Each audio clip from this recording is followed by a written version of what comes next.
नमस्कार। आज का हमारा टॉपिक रहेगा राष्ट्रपति का निर्वाचन। तो राष्ट्रपति के निर्वाचन से संबंधित संविधान में कहाँ-कहाँ, क्या-क्या प्रावधान दे रखे हैं, उनको हम विस्तार से देखेंगे आज।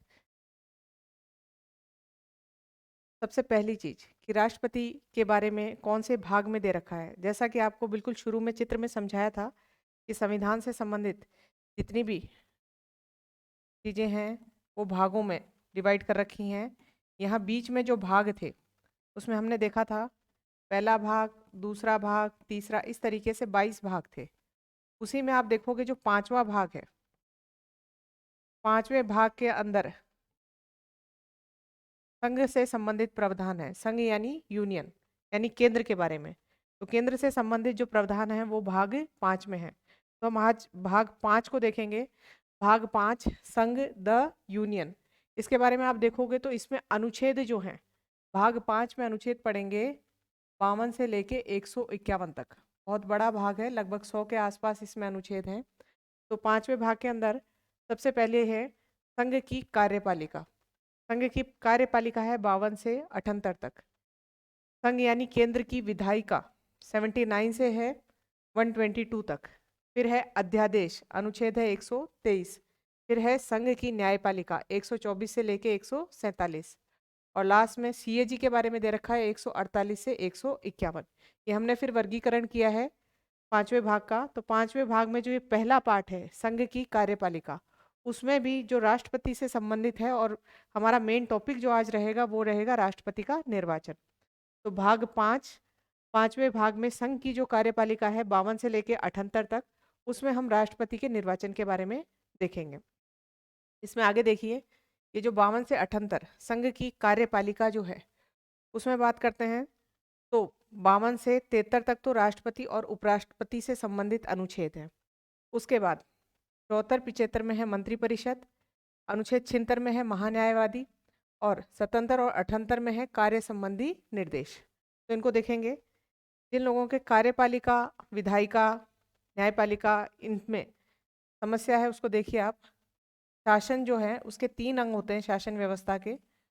शासन व्यवस्था के 3 अंग, उसमें एक तो है कार्यपालिका, एक को हम कहते हैं विधायिका, एक को कहते हैं न्यायपालिका।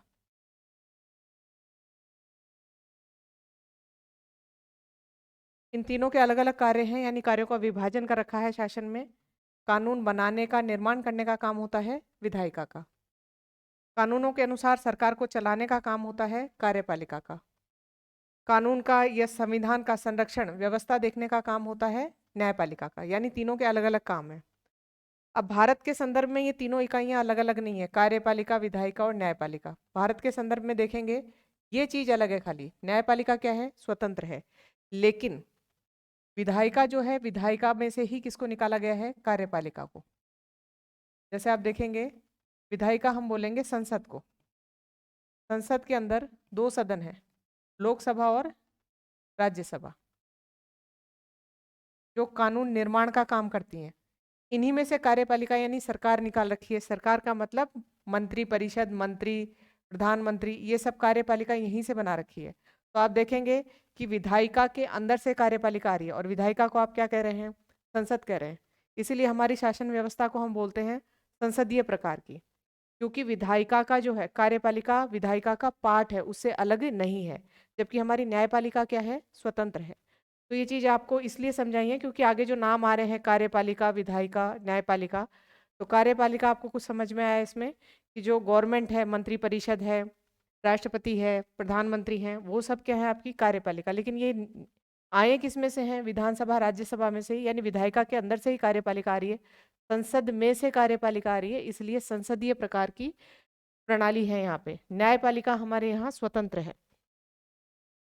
तो यहाँ देखिए वापस कि संघ की कार्यपालिका यानी केंद्र की जो कार्यपालिका है, उसमें कार्यपालिका में 52 से 78 तक दे रखा है, और 52 से 73 तक के जो अनुच्छेद हैं वो राष्ट्रपति और उपराष्ट्रपति से संबंधित है।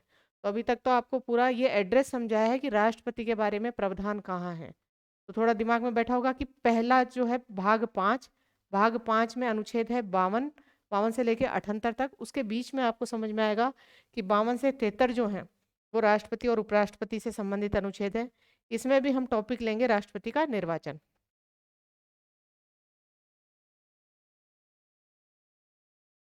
तो इसमें देखिए सबसे पहला अनुच्छेद है हमारा अनुच्छेद 52। संघ की जो कार्यपालिका का पहला अनुच्छेद है उसमें लिख रखा है कि भारत का एक राष्ट्रपति होगा, यानी एक पद होगा राष्ट्रपति का। 53 में लिख रखा है कि संघ की जितनी भी कार्यपालिका शक्ति हैं वो राष्ट्रपति में निहित होंगी। आगे हम अनुच्छेद और पढ़ेंगे। 74 नंबर का जो अनुच्छेद है वो ये कहेगा कि राष्ट्रपति को उसको कार्य करने के लिए सलाह देने के लिए एक मंत्री परिषद होगी और उसकी सलाह पर ही राष्ट्रपति काम करेगा। तो अभी ध्यान रखना है 52 में दे रखा है कि भारत का एक राष्ट्रपति होगा, 53 में दे रखा है कि कार्यपालिका शक्तियां राष्ट्रपति में निहित होंगी। अब इसमें आगे जो टॉपिक आगे अनुच्छेद है अनुच्छेद 54 और अनुच्छेद 55, ये इंपॉर्टेंट है। इसमें राष्ट्रपति का निर्वाचन दे रखा है। अब राष्ट्रपति के निर्वाचन से संबंधित देखें तो अनुच्छेद 54 में है निर्वाचक मंडल और 55 में है निर्वाचन की प्रक्रिया। इसको आप समझिए एक बार। देखते हैं कि राष्ट्रपति का चुनाव जो है वो अप्रत्यक्ष होता है। अप्रत्यक्ष का मतलब है कि जनता द्वारा राष्ट्रपति के चुनाव में उम्मीदवार को सीधे वोट नहीं दिया जाता। हमारे यहाँ प्रत्यक्ष चुनाव जो है, प्रत्यक्ष चुनाव लोकसभा के मेंबर के लिए, विधानसभा के मेंबर के लिए, पंचायत में और नगर पालिका में, इनमें जो इलेक्शन है वो है प्रत्यक्ष, यानी प्रत्यक्ष वोट दिए जाते हैं, प्रत्यक्ष भागीदारी रहती है जनता की। अप्रत्यक्ष चुनाव, राष्ट्रपति का चुनाव देखोगे, राज्यसभा का चुनाव देखोगे, विधान परिषद का चुनाव देखेंगे, इनमें जनता प्रत्यक्ष वोट नहीं करती, वो अपने प्रतिनिधि चुन के भेजती है और प्रतिनिधि आगे जो हैं वो मत का प्रयोग करते हैं। इसका मतलब चुनाव कैसा है? अप्रत्यक्ष। अब यहाँ कई बार क्वेश्चन ये भी पूछा जाता है कि राष्ट्रपति का चुनाव जो है अप्रत्यक्ष कराने की क्या जरूरत पड़ी? तो राष्ट्रपति का चुनाव अप्रत्यक्ष कराने का दो कारण बता सकते हैं। सबसे पहला कारण कि भारत का जो क्षेत्रफल है वो बहुत बड़ा है और जनसंख्या बहुत ज़्यादा है। क्षेत्रफल और जनसंख्या ज़्यादा होने के कारण प्रत्यक्ष चुनाव करना जो है वो महंगा भी साबित होता है और अनुपयोगी है। दूसरी चीज़ हम ये कह सकते हैं कि जो हमारे प्राइम मिनिस्टर हैं यानी प्रधानमंत्री, और दूसरी इधर पोस्ट हो गई राष्ट्रपति यानी प्रेसिडेंट, इन्हें हम नाम मात्र के अध्यक्ष मानते हैं और वास्तविक अध्यक्ष कौन है? Prime minister. अब ये जो दो पोस्ट हैं हमारे सामने, ये तो चुन के आती है प्रत्यक्ष रूप से, क्योंकि भारत की जनता लोकसभा के सदस्यों को चुनती है प्रत्यक्ष चुनाव से, और लोकसभा के सदस्यों में जिस दल को बहुमत होता है वो अपने नेता को क्या बनाते हैं? प्रधानमंत्री। यानी ये परोक्ष रूप से तो आया है, लेकिन जो प्रधानमंत्री की पोस्ट है उसमें इलेक्शन कौन सा है? प्रत्यक्ष ही है। प्रेसिडेंट में हम देखेंगे तो जनता सीधे वोट नहीं दे रही है, अभी आगे पढ़ेंगे कि वोट कौन कौन दे रहे हैं। तो इन्हें किनसे चुना जाता है? अप्रत्यक्ष रूप से।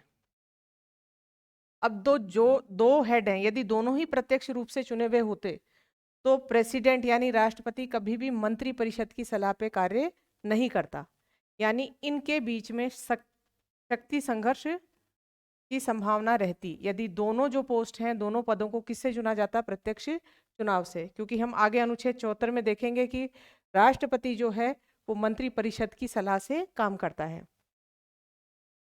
तो दो कारण रहे जिसकी वजह से राष्ट्रपति का चुनाव हमें कैसा करवाना पड़ रहा है? अप्रत्यक्ष। उसके बाद आगे देखिए, अप्रत्यक्ष यदि चुनाव है इसका मतलब जनता स्वयं वोट नहीं दे रही है, और जनता स्वयं वोट नहीं दे रही है तो इसमें जो वोट देने वाले हैं उन मेंबर्स को हम बोल रहे हैं निर्वाचक मंडल या निर्वाचक गण।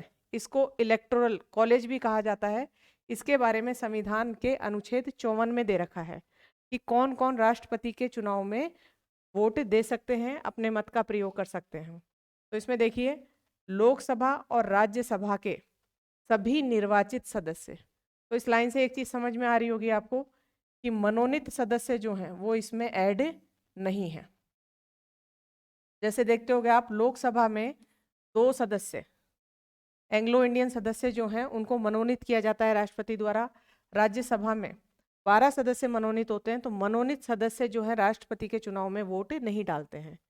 इसके अलावा भारत में जितने भी राज्य हैं उन राज्यों की विधानसभा के निर्वाचित सदस्य, क्योंकि विधानसभा के बारे में भी संविधान में प्रावधान है कि राज्य में यदि चाहे, राज्यपाल चाहे तो एक जो सीट है वो मनोनीत की जा सकती है। यानी मनोनीत वाले नहीं, विधानसभा के कौन से सदस्य? निर्वाचित सदस्य। और कौन वोट डाल रहे हैं राष्ट्रपति के चुनाव में? हमारे दो यूनियन टेरिटरीज यानी केंद्र शासित प्रदेश हैं, एक तो है दिल्ली और दूसरा है पुदुचेरी।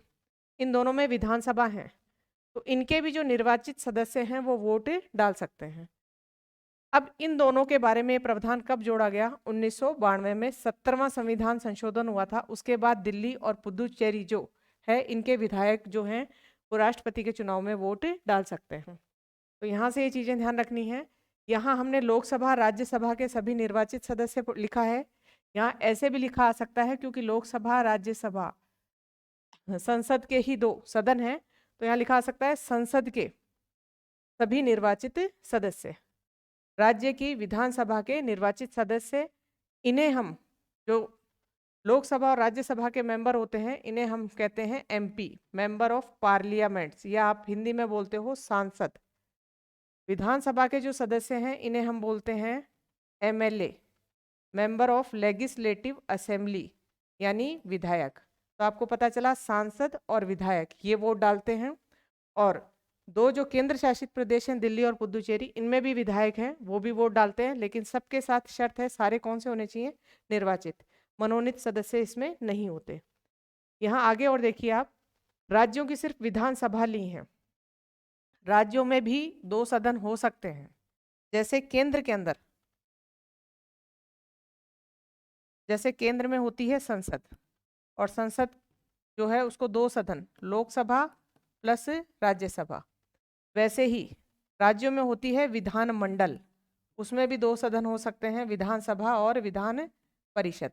अब ये दो सदन सब राज्यों में नहीं है, कईयों में है कईयों में नहीं है। अब यहाँ हम बाद में पढ़ेंगे कि विधान परिषद जो है दूसरा सदन बनाने के लिए या उसको खत्म करने के लिए संविधान में क्या प्रावधान है। तो आपने देखा कि संसद के तो दोनों सदन हैं, इनके निर्वाचित सदस्य भाग लेते हैं राष्ट्रपति के चुनाव में, और यहाँ पे जो विधानमंडल है इसमें सिर्फ विधानसभा के सदस्य, निर्वाचित सदस्य भाग लेते हैं, विधान परिषद के नहीं। तो इस इतने से कई इंपॉर्टेंट क्वेश्चंस आपके बन रहे हैं। पहला तो सीधा सीधा क्वेश्चन आ सकता है कि निर्वाचक मंडल, राष्ट्रपति के निर्वाचक मंडल में कौन कौन से सदस्य शामिल हैं? लोकसभा राज्यसभा के निर्वाचित सदस्य, राज्यों में विधानसभा के निर्वाचित सदस्य, और दिल्ली और पुदुचेरी के निर्वाचित सदस्य। यहाँ ध्यान रखेंगे मनोनीत नहीं है। और एक ये संशोधन याद रखना है कि दिल्ली और पुदुचेरी के जो विधायक हैं उनको कब जोड़ा गया? तो 70वां संविधान संशोधन 1992 में। ये अनुच्छेद पढ़ा हमने 54 और 55 के अंदर। 54 में तो निर्वाचक मंडल दे रखा है और 55 में राष्ट्रपति के चुनाव की प्रक्रिया दे रखी है कि किस प्रक्रिया से चुनाव कराया जाएगा। तो जो पद्धति है उस पद्धति का नाम है एकल संक्रमणीय मत द्वारा आनुपातिक प्रतिनिधित्व पद्धति। इसको इंग्लिश में बोलते हैं single transferable vote proportional representation system. इस पूरी पद्धति को समझने के लिए थोड़ा पहले इस पद्धति को समझते हैं। ये पद्धति है first past the post system. अभी आपको बताया था कि दो प्रकार के चुनाव थे। जनता प्रत्यक्ष वोट डाल रही है उम्मीदवार को खुद जाके, तो वो तो प्रत्यक्ष चुनाव था। दूसरा कौन सा था? अप्रत्यक्ष, जब अपने प्रतिनिधि चुन के भेजे जाते हैं।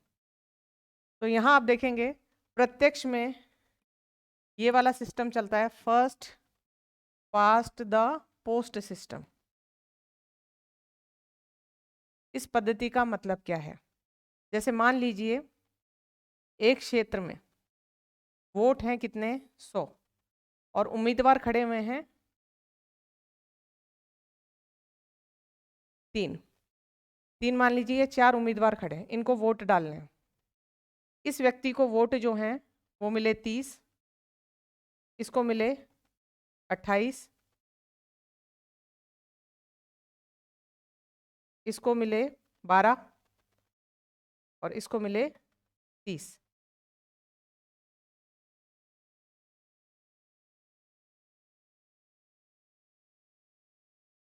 ये वोट की संख्या है।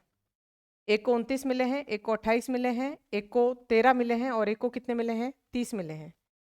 इन संख्याओं को आप देखोगे तो सबसे ज्यादा वोट किसे मिले हैं? डी को। यानी डी इस सिस्टम के हिसाब से जीत गया है।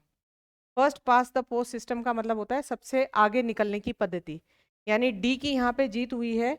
और यदि आप इसमें प्रतिशत में देखो तो 100 में से उसको सिर्फ 30 लोग पसंद कर रहे हैं, 70 लोगों की वो पसंद नहीं है, उसके बाद भी वो जीत गया है। तो यहाँ यदि देखेंगे तो इस पद्धति की सबसे बड़ी कमी यही रहती है कि उचित प्रतिनिधित्व नहीं होता, यानी बहुमत का प्रतिनिधित्व नहीं है। बहुत से लोग इसको बहुमत का प्रतिनिधित्व यानी ज्यादा लोग न पसंद करते हुए भी वो व्यक्ति जो है वो जीत जाता है। इसी के अलावा अप्रत्यक्ष में एक जो पद्धति है जिसका नाम है आनुपातिक पद्धति। आनुपातिक पद्धति जो है वो ये कहती है कि परसेंटेज या अनुपात में लोगों की पसंद ज्यादा होनी चाहिए। जैसे ज्यादा लोगों की पसंद होनी चाहिए, इसमें कोटा डिसाइड होता है। अभी हम राष्ट्रपति के चुनाव में पूरा पढ़ेंगे कोटा का सूत्र। इसमें उदाहरण ऐसे रहेगा, जैसे यदि वोट 100 हैं और एक ही व्यक्ति चुना जाना है तो उस फॉर्मूले से आपका कोटा निकलेगा 51, यानी जिस व्यक्ति को 51 लोग, न्यूनतम 51 लोग पसंद करेंगे वही जीतेगा, यानी 50% से ऊपर लोग पसंद करेंगे तभी वो व्यक्ति जीतेगा। इसका मतलब यहाँ पे बहुमत का प्रतिनिधित्व होता है। तो इस सिस्टम में थोड़ी कमी है, लेकिन हमारे यहाँ लोकसभा, विधानसभा, पंचायत, इन सब चुनावों में यही पद्धति अपनाई जाती है, first past the post system. जबकि राष्ट्रपति के चुनाव में या जहाँ पे भी अप्रत्यक्ष चुनाव है वहां पे आनुपातिक जो है पद्धति अपनाई जाती है। तो इसमें कुछ समझ में आया होगा आपको। अब देखिए यहाँ पे ये जो नाम है एकल संक्रमणीय मत पद्धति। अब ये एकल संक्रमणीय क्या है इसको अभी समझाया जाएगा आपको। ये चीज समझ में आएगी कि ये दोनों सिस्टम एक दूसरे के अपोजिट है।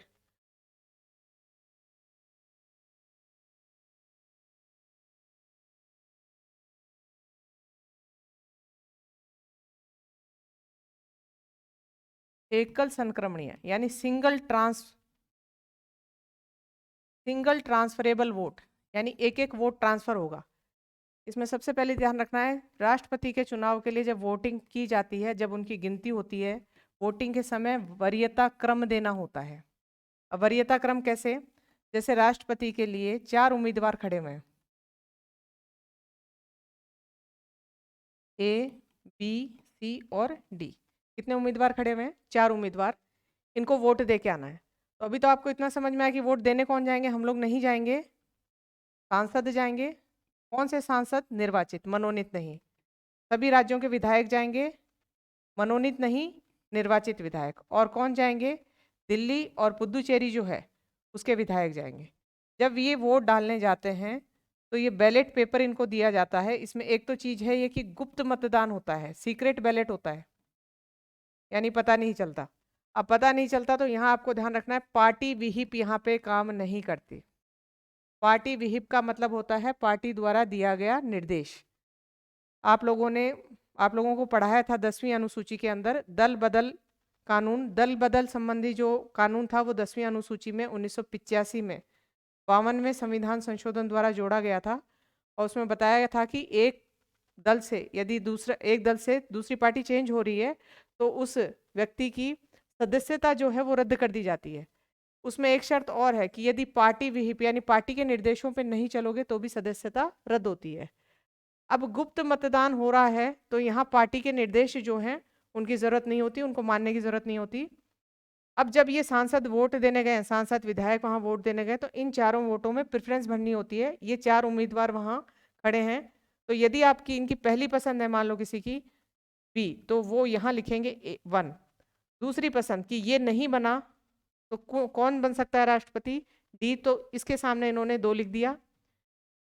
तीसरी पसंद इनकी ए है, चौथी पसंद है सी। यानी सबसे पहली चीज वरीयता क्रम निर्धारित लिखा जाता है हर सांसद विधायक द्वारा। दूसरी बात, जब इनकी काउंटिंग होती है तो काउंटिंग में अलग अलग चरण है। जैसे पहला चरण है, प्रथम चरण में काउंटिंग की गई, कोटा भी बताया था आपको, कोटा निर्धारित हो गया। जैसे उदाहरण हम यही ले रहे हैं कि वोट कितने हैं? 100, और कोटा निर्धारित हुआ। कोटे फॉर्मूले से आया कि 51 जिनके पास आ जाएंगे वो जीत जाएगा। तो यहाँ देखेंगे आप, पहली बार जब काउंटिंग की गई तो जिनको पहली वरीयता दे रखी है, पहली वरीयता वाले सारे वोट गिन लिए गए। और ये सारे वोट जब गिने गए ए, बी, सी और डी के, मान लीजिए बी के पास 40 वोट आ गए, इनके पास 20, इसके पास 10 और इसके पास 20। अब यहाँ देखने पे यदि first pass the post system होता तो उस कायदे से बी जीत जाता, लेकिन कोटा कितना है 51, यानी वोट कितने आने चाहिए 51, ये इससे ज्यादा, तब जाके ये जीतेगा। तो पहले चरण में जीत जो है वो निर्धारित नहीं हुई है। सेकेंड राउंड की काउंटिंग होगी द्वितीय चरण की।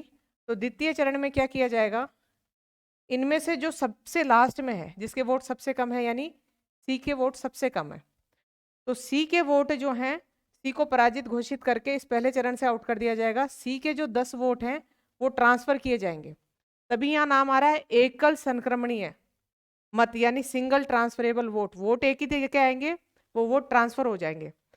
तो सी को जो 10 वोट मिले थे, सी को आउट कर दिया, सी के 10 वोट हैं वापस खोले जाएंगे।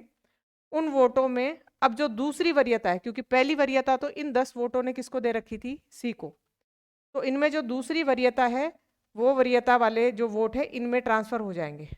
अब आप उदाहरण ले लीजिए कि मान लो ये 10 वोटों पर दूसरी वरीयता पूरे 10 वोटों पे किसको दे रखी है, बी को, तो 10 के 10 वोट किसको ट्रांसफर हो गए, बी को।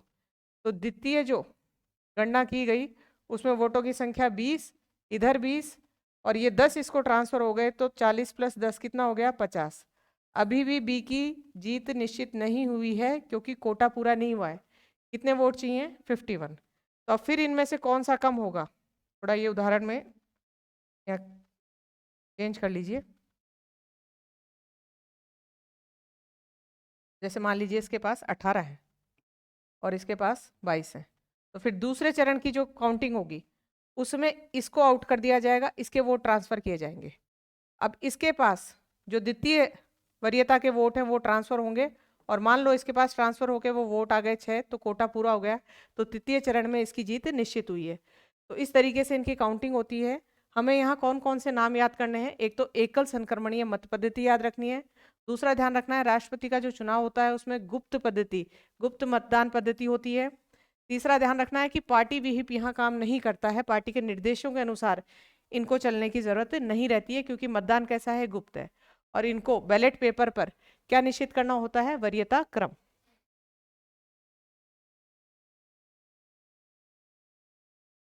उसके बाद अब कोटा का फॉर्मूला देखिए आप कि किस तरीके से कोटा निर्धारित, जो आपको वो 100 में से 51 निकाल के बता रहे थे। कोटा का जो फॉर्मूला है वो है कुल वैध मतों की संख्या, यानी टोटल वोट्स कितने थे, बटा कुल सीटों की संख्या, यानी कितने हमें यहाँ पद कितने हैं। अब जैसे बात कर रहे हैं राष्ट्रपति के पद की, तो राष्ट्रपति की सीट की संख्या कितनी है, 1 + 1, और ये पूरा बटा वाला कंप्लीट होके उधर 1 प्लस है। इसी को वापस शॉर्ट में लिखा है क्योंकि जब हम कंपटीशन एग्जाम में देखते हैं तो कई बार ये 1 या ये वाला 1 जो है वो गायब कर देते हैं, तो इसको ढंग से देखो। कोटा है n/n+1 और फिर उसके बाद +1 है, ये कोटा का फॉर्मूला है। सीधे सूत्र पूछे जाते हैं एग्जाम में कि राष्ट्रपति के निर्वाचन में जो संबंधित कोटा है उसका सूत्र बताइए दे, तो ये सूत्र है। और अभी आप उदाहरण ले लीजिए जो बताया था कि मान लो वोटों की संख्या है 100, कुल सीट राष्ट्रपति की सीट कितनी है, 1 + 1 और ये +1, तो 100/2 + 1, ये आ गया 50 + 1 यानी 51। जो फॉर्मूला आपको ये एग्जाम्पल बताया था इस तरीके से है कि 100 में से 51 लोग जो हैं वो पसंद करने चाहिए तब जाके। अब कोटा का अगर आपसे परिभाषा पूछ ली जाए तो कोटा की परिभाषा क्या है कि कोटा एक न्यूनतम संख्या है जिस पर उतने ही व्यक्ति पहुंच पाएंगे जितने निर्वाचित करने हैं। अब इसको समझिए कि ये 100 है, 100 में से 2 टुकड़े कर दिए 51, मान लो 3 जने खड़े थे, 51 आ गया, और फिर उसके बाद में 29 आ गया और 20, ये 3 जने थे ए बी और सी, एक को 20 वोट मिले हैं, एक को 29 मिले हैं और एक को 51 वोट मिले हैं। तो ये एक न्यूनतम संख्या है, इस पे एक ही व्यक्ति पहुंच सकता है, बाकी नंबर लोगे तो उससे कम ही मिलेंगे। तो न्यूनतम संख्या जिस पर उतने ही व्यक्ति पहुंच पाएंगे जितने निर्वाचित करने हैं, तो 3 में से हमें एक ही निर्वाचित करना था और इस पे एक ही पहुंच सकता है, यहाँ टाई नहीं होता है कि बराबर वोट आ जाए कहीं पे। अब उसके बाद अगली चीज है इसमें मतों का मूल्य। ये लो, जो यहाँ जो हमने निर्वाचक गण पढ़ा, निर्वाचक गण या निर्वाचक मंडल, कौन कौन वोट देने गए थे, MP और MLAs, तो इनके वोटों की वैल्यू होती है। ये जो वोट दे रहे क्या आ रहे हैं, एक जने का एक वोट नहीं माना जाता है, क्योंकि ये भारत की जनता को रिप्रेजेंट कर रहे हैं। और इसको आप ऐसे देखिए,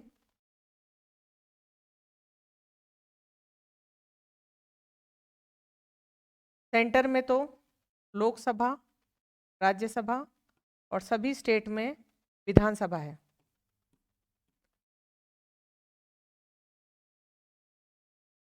यहाँ से वोटिंग मतलब यहाँ से विधायक और जो सांसद हैं वो वोट कर रहे हैं, लेकिन सभी के वोट जो हैं उनका मूल्य बराबर नहीं हो सकता। उसका कारण क्योंकि हर विधायक अलग अलग राज्य से आ रहे हैं और ये अलग अलग राज्य की जनसंख्या को रिप्रेजेंट कर रहे हैं, और सब राज्यों की जनसंख्या क्या है, अलग अलग है।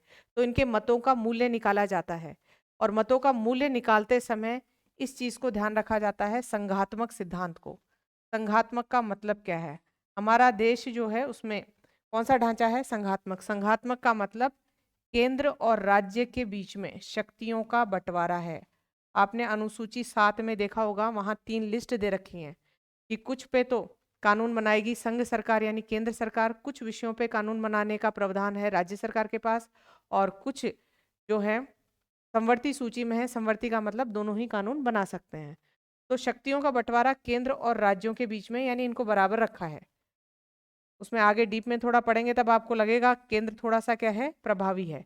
लेकिन राष्ट्रपति जो हमारे देश का सर्वोच्च पद है, उसमें केंद्र और राज्य जो है उनमें समानता रखने के लिए कुछ सिद्धांत देखे हैं। वो देखिए, एक तो विभिन्न राज्यों के बीच में समानता रहनी चाहिए, कि सब राज्यों से ये विधायक जो वोट देने आ रहे हैं उनके बीच में समानता होनी चाहिए। एक केंद्र और पूरे राज्य, इनमें बिल्कुल समतुल्यता, यानी राष्ट्रपति के चुनाव में केंद्र की और सभी राज्यों की मिलाकर भूमिका क्या होनी चाहिए, समान होनी चाहिए। ऐसा नहीं लगना चाहिए कि केंद्र हावी है या राज्य हावी है, और आपस में राज्यों के बीच में भेदभाव नहीं होना चाहिए। तो मतों का मूल्य जो है उसकी गणना करते समय इन दो बातों का ध्यान रखा जाता है कि विभिन्न राज्यों के बीच समानता और केंद्र और राज्यों के बीच में क्या होनी चाहिए, समतुल्यता। इन पे क्वेश्चन पूछे जाते हैं। उसके बाद आगे देखिए, इसमें अब वोट की वैल्यूज यदि देख रहे हैं तो सबसे पहले एमएलए के मत का मूल्य, यानी किसी राज्य से विधायक जा रहा है वोट देने तो उसके मत का मूल्य क्या होगा, उस राज्य की जनसंख्या बटा कुल निर्वाचित एमएलए, यानी उस राज्य की विधानसभा में कितने एमएलए निर्वाचित हैं, इसे भाग दे दिया जाएगा। और इस संख्या को, क्योंकि संख्या बहुत बड़ी आ जाती है तो थोड़ा सिंपल करने के लिए 1000 से भाग और दे दिया गया है। तो ये सूत्र आपको बहुत अच्छे से याद होने चाहिए, इनके क्वेश्चन पूछे जाते हैं कि एक विधायक का मत मूल्य जो है वो कैसे ज्ञात किया जाता है। तो उस राज्य की जनसंख्या बटा निर्वाचित निर्वाचित जो विधायक हैं उनकी संख्या, और साइड में एक काम और करना है, गुणा 1/1000, 1000 से भाग इसलिए दिया है संख्या थोड़ी छोटी हो जाए। यहाँ जो दे रखा है 1971 की जनसंख्या या जनगणना कौन सी वाली होनी चाहिए, 1971 वाली। इसको अभी समझाएंगे कि ये क्यों लिया गया है। अब यहाँ से आपको पता चला होगा कि राज्य की जनसंख्या बटा निर्वाचित एमएलए हैं, इसका मतलब हर राज्यों की जनसंख्या अलग अलग है, तो जो हर राज्यों के विधायक हैं उनका अलग अलग मत मूल्य निकलेगा। जिन राज्यों की जनसंख्या बहुत ज्यादा है, यानी ये आंकड़ा ज्यादा है, तो मत का मूल्य भी क्या होगा, ज्यादा होगा। जैसे यूपी की जनसंख्या ज्यादा है तो यूपी के एमएलए का जो मत मूल्य है वो कितना निकल रहा है, 208। यानी वोट एक दे रहा है वो, लेकिन वो कितनों को रिप्रेजेंट कर रहा है, 208 को। 208 के बराबर काउंट होगा। राजस्थान की हमें याद करनी है, राजस्थान के एमएलए का मत मूल्य, यानी यहाँ से एक विधायक जा रहा है तो कितने मत दे रहा है, 129। यूपी की इसलिए बताई है क्योंकि हमारे देश में सर्वाधिक सर्वाधिक जो है मत मूल्य यूपी के एमएलए का होता है। सबसे कम जो है, मिनिमम सबसे कम है सिक्किम का। सिक्किम की जनसंख्या कम है तो सिक्किम के एमएलए का मत मूल्य कितना है, 7 है। तो ये 3 आंकड़े आपको याद रखने हैं कि राजस्थान के विधायक का मत मूल्य कितना है, यूपी के एमएलए का मत मूल्य कितना है, और सिक्किम के एमएलए का मत मूल्य कितना है, क्योंकि इनका सबसे ज्यादा इनका सबसे कम। अब आगे देखिए, सांसद यानी एमपी, मेंबर ऑफ पार्लियामेंट के मत का मूल्य, इसको कैसे काउंट किया जाता है। इसको गणना करने के लिए सभी एमएलए यानी पूरे देश के जो हैं एमएलए, सभी विधायकों के मतों का कुल मूल्य निकाल लिया जाता है और उसको भाग दिया जाता है कुल निर्वाचित एमपी से, यानी सांसदों की संख्या से। तो किसका मत का मूल्य आता है, सांसद के। यहाँ शॉर्ट में लिख रखा है, एग्जाम में क्वेश्चन आए तो यहाँ लिखा आ सकता है कि संसद के सदस्य का मत मूल्य बताइए। तो संसद के सदस्य यानी मेंबर ऑफ पार्लियामेंट, तो उसमें फॉर्मूले में लिखा आएगा कि सभी राज्यों की विधान सभाओं के निर्वाचित सदस्यों का कुल मत मूल्य बटा सभी राज्यों की विधान सभाओं के कुल विधायकों की संख्या, ये लिखा आ सकता है। तो ये ध्यान रखना है, ये कितना है हमारे देश में 708, यानी एक सांसद वोट डालता है। सांसद यानी लोकसभा राज्यसभा के सदस्य, तो वो किसके बराबर है? 708 के बराबर। तो यहाँ इस राष्ट्रपति के निर्वाचन में 3 फॉर्मूले हैं आपके पास। पहले कोटा, दूसरा ध्यान रखना है आपको एमपी जो है, एमपी नहीं एमएलए यानी विधायक के मत मूल्य का फॉर्मूला। फिर याद रखना है एमपी यानी सांसद के मत मूल्य का फॉर्मूला, ये याद रखना है। अब ये 1971 की जनसंख्या ही क्यों ली जब विधायकों की ये मत का मूल्य काउंट किया? तो 1971 के लिए आपको ध्यान रखना है 1950 के आसपास संविधान में तो प्रावधान ये था कि जब भी नई जनगणना हो, जैसे हम देखते हैं नई जनगणना आंकड़े आए उसी टाइम परिसीमन आयोग बैठाया जाए और फिर उसके बाद सीटें निर्धारित की जाएं और मतों का मूल्य जो है जनसंख्या के हिसाब से चेंज होता रहे। लेकिन 1950 के आसपास ही परिवार नियोजन जनसंख्या नियंत्रण कार्यक्रम शुरू हो गए थे। उसमें देखा गया कि उन कार्यक्रम जो हैं ये दक्षिणी राज्यों में ज़्यादा सफल रहे। भारत के जो दक्षिणी राज्य हैं वहाँ सफल रहे, वहाँ जनसंख्या थोड़ी नियंत्रण में आई, जबकि उत्तरी जो राज्य हैं उनमें जनसंख्या नियंत्रण नहीं हुआ। तो उत्तरी राज्यों में दक्षिणी राज्यों की अपेक्षा जनसंख्या बढ़ी, और यदि हर साल जैसे 71 में फिर उसके बाद 81 में दोबारा परिसीमन आयोग बैठाया जाता और जनसंख्या के आधार पे मत मूल्य निकाला जाता, तो उत्तरी राज्यों की जनसंख्या बढ़ी हुई थी और उत्तरी राज्यों के विधायकों का जो मत मूल्य है वो और ज़्यादा आता। अभी आपने देखा जैसे यूपी जो है उनके विधायकों का मत मूल्य अभी भी ज़्यादा है, कितना है? 208। और ये वर्तमान की जनसंख्या के हिसाब से कर दिया जाए तो ये आंकड़ा और ऊपर पहुंच जाएगा, क्योंकि जनसंख्या दक्षिणी राज्यों की तुलना में और बड़ी है। तो इस असमानता को कम करने के लिए प्रावधान ये किया गया कि जो 1971 के आंकड़े हैं उन्हीं को यूज किया जाएगा, नहीं तो उत्तरी राज्यों का प्रतिनिधित्व लोकसभा राज्यसभा राष्ट्रपति के चुनाव इनमें ज्यादा हो जाएगा, जबकि दक्षिणी राज्यों का प्रतिनिधित्व धीरे धीरे क्या होता जाएगा? कम होता जाएगा। तो 1971 को आधार लिया गया, उसके लिए 42वां संविधान संशोधन 1976 में किया गया और इसमें क्या कहा गया कि सन 2000 के बाद पहली, यानी वर्ष 2000 के बाद पहली जो जनगणना के आंकड़े आएंगे, यानी इसके बाद जो भी जनगणना के आंकड़े आएंगे, पहली जनगणना के आंकड़े तक कौन आधार रहेगा? 1971 की जनसंख्या। वापिस देख लीजिए क्या बताया गया। 1971 की जनसंख्या को आधार क्यों माना गया? क्योंकि उत्तरी और दक्षिणी राज्यों की जनसंख्या में बहुत अंतर आ चुका था। उत्तरी राज्यों की जनसंख्या बढ़ती जा रही थी और इसकी वजह से उनके मतों का मूल्य बढ़ सकता था यदि ये फॉर्मूला अपनाया जाए तो क्या किया गया? 42वां संविधान संशोधन 1976 में, और क्या लिख दिया कि वर्ष 2000 तक तो ये वाली जनसंख्या ही रहने दो, इस आधार पे ही हम मतों का मूल्य बताएंगे। उसके बाद में जैसे ही 2000 वर्ष कंप्लीट हुआ, 2000 के बाद में फिर एक संविधान संशोधन किया गया, 84वां संविधान संशोधन 2001 में। उसमें क्या लिखा दिया? ये जो समय सीमा थी इसको बढ़ा दिया कि 2026 तक एक बार कौन सी रहने दो? 1971 वाली ही। तो अभी 2026 तक 1971 की जनसंख्या के आधार पर ही मतों के मूल्य निकाले जाएंगे। उसके बाद आगे देखेंगे। अब यहाँ जो हमने ये 3 फॉर्मूले पढ़े हैं उनसे एक चीज समझ में आई होगी कि यहाँ सभी राज्यों के लिए एक ही फॉर्मूला है, एक जैसा है कि उसके राज्य की संख्या, जनसंख्या बटा विधायकों की संख्या। तो यहाँ से ये वाला जो सिद्धांत है ये पूरा हो रहा है कि विभिन्न राज्यों के बीच क्या रखी जाएगी? समानता, यूनिफॉर्मिटी, यानी सभी राज्यों पे एक ही जैसा फॉर्मूला अप्लाई किया जा रहा है। केंद्र और राज्यों के मध्य समतुल्यता, इसको आप देखेंगे तो जब आप ये वाला फॉर्मूला देखेंगे कि एक सांसद का मत मूल्य कितना होता है।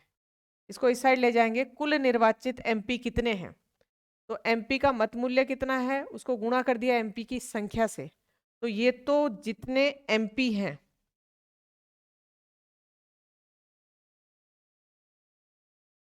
यानी पूरे भारत में जितने ये सांसद है ना, उन सांसद का सबका मत मूल्य किसके बराबर हो जाएगा, सभी विधायकों के कुल मत मूल्य के बराबर। यानी एक साइड तो केंद्र आ गया और दूसरी साइड कौन आ गया, राज्य। तो आपको क्या पता चला इससे कि केंद्र और राज्य को बिल्कुल बराबर कर दिया गया है। केंद्र और राज्य की भागीदारी जो है वो राष्ट्रपति के चुनाव में बिल्कुल समतुल्य है। उसके बाद अगली कुछ चीजें हैं इसमें राष्ट्रपति उपराष्ट्रपति के चुनाव से संबंधित। इनके चुनाव से संबंधित बातें संविधान में भी हैं और एक अधिनियम में भी हैं, जो है आपका राष्ट्रपति उपराष्ट्रपति निर्वाचन अधिनियम 1952 का था, उसमें संशोधन किए गए हैं। और संशोधन करके लास्ट जो आपका आ रहा है 1997। इसमें आप देखेंगे कि राष्ट्रपति का चुनाव लड़ने के लिए जो उम्मीदवार है उसका नाम का जो प्रस्ताव है, कितने लोग रखें, 50। अब 50 कौन होने चाहिए, जो मत दे रहे हैं, यानी निर्वाचक मंडल जो है। अभी हमने पढ़ा था निर्वाचक मंडल में सारे सांसद और विधायक आ रहे हैं। तो कोई भी उम्मीदवार राष्ट्रपति के चुनाव के लिए यदि खड़ा हो रहा है तो 50 विधायक या सांसदों में से उनके नाम का प्रस्ताव रखना चाहिए और दूसरे जो 50 हैं उसका अनुमोदन कर दे। यानी 50 प्रस्तावक और 50 अनुमोदक होंगे तभी वो उम्मीदवार राष्ट्रपति के चुनाव में खड़ा हो सकता है। ये ऐसा कदम क्यों उठाया गया, आप लोगों को प्रस्तावना में एक शब्द पढ़ाया था गणतंत्र, और उसका अर्थ बताया था कि गणतंत्र का अर्थ समझने के लिए इसको विपरीत करो राजतंत्र का। राजतंत्र में जो प्रमुख है यानी राजा, उसका पद होता है वंशानुगत, उसके लिए चुनाव नहीं होते। गणतंत्र विपरीत शब्द है कि जो बिल्कुल देश का प्रमुख है उस प्रमुख के लिए चुनाव होंगे, आम नागरिक भी इस पद तक जा सकता है, निर्वाचन हो सकता है उसका। लेकिन ये शब्द तो सही है गणतंत्र, जब प्रस्तावक और अनुमोदक ये नहीं दोगे तो जो बहुत गंभीर लोग नहीं है वो भी चुनाव में खड़े हो जाते हैं और चुनावी प्रक्रिया जो है वो लंबी होती है बिना फालतू। इसलिए प्रस्तावक अनुमोदक इनकी संख्या बढ़ाकर कर दी 50-50, यानी 50 विधायक सांसद जाने और 50 विधायक सांसद जो है अनुमोदन करें नाम का, वही व्यक्ति जो है चुनाव में खड़ा हो सकता है। अगला ध्यान रखना है, राष्ट्रपति के चुनाव में जो जमानत राशि है वो कितनी है, 15,000 रुपये। यहाँ उपराष्ट्रपति के लिए प्रस्तावक और अनुमोदक की संख्या 20-20 है, आगे पढ़ेंगे हम। जमानत राशि में ध्यान रखना है यदि कुल जो मत हैं उन मत का यदि 1/6 जो है, 1/6 भी प्राप्त नहीं होता है, उससे कम प्राप्त होता है तो ये राशि जब्त कर ली जाती है। तो ये ध्यान रखेंगे। आगे इसमें अनुच्छेद 57, अनुच्छेद 57 में राष्ट्रपति के पुनर्निर्वाचन के बारे में दे रखा है, री इलेक्शन ऑफ प्रेसिडेंट। तो संविधान में, हमारे संविधान में लिख रखा है कि कोई व्यक्ति कितनी भी बार राष्ट्रपति का चुनाव जो है वो लड़ सकता है और कितनी भी बार राष्ट्रपति रह सकता है। तो यहाँ पे कोई समय मतलब सीमा नहीं है इस बारे में कि कितनी बार रह सकता है। अमेरिका के संदर्भ में देखेंगे तो एक व्यक्ति जो है वो 2 ही बार, अधिकतम 2 बार राष्ट्रपति रह सकता है। अमेरिका के भी मूल संविधान में ऐसा प्रावधान नहीं था, लेकिन बाद में संशोधन करके किया गया है कि एक व्यक्ति 2 बार राष्ट्रपति रह सकता है।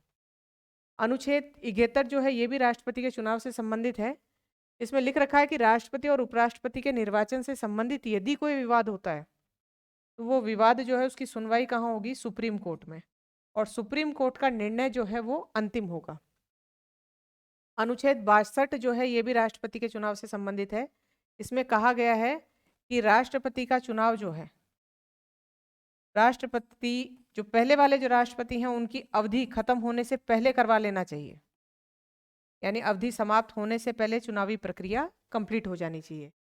एक इसमें आप जो निर्वाचक मंडल पढ़ा था उसमें एक इम्पॉर्टेंट चीज और है, आपने देखा था कि विधानसभा के निर्वाचित सदस्य वोट देने जाते हैं। अब हो सकता है किसी राज्य की विधानसभा में कोई निर्वाचित सदस्य या सीट खाली पड़ी है, निर्वाचित सदस्य नहीं है, ऐसा भी हो सकता है। यह हो सकता है किसी राज्य की विधानसभा भंग है, ये दोनों कंडीशन हो सकती हैं। कोई भी कंडीशन हो राष्ट्रपति का चुनाव नहीं रुकेगा। ये चीज आपको ध्यान रखनी है कि राष्ट्रपति का चुनाव किसी एक राज्य, 2 राज्य की कोई विधानसभा भंग है या विधानसभा के अंदर जो मेंबर हैं वो निर्वाचित नहीं है, तो ये है चुनाव जो है वो नहीं रुकेगा, राष्ट्रपति का चुनाव। अब एक बार हम ये सारी चीजें रिपीट कर लेते हैं।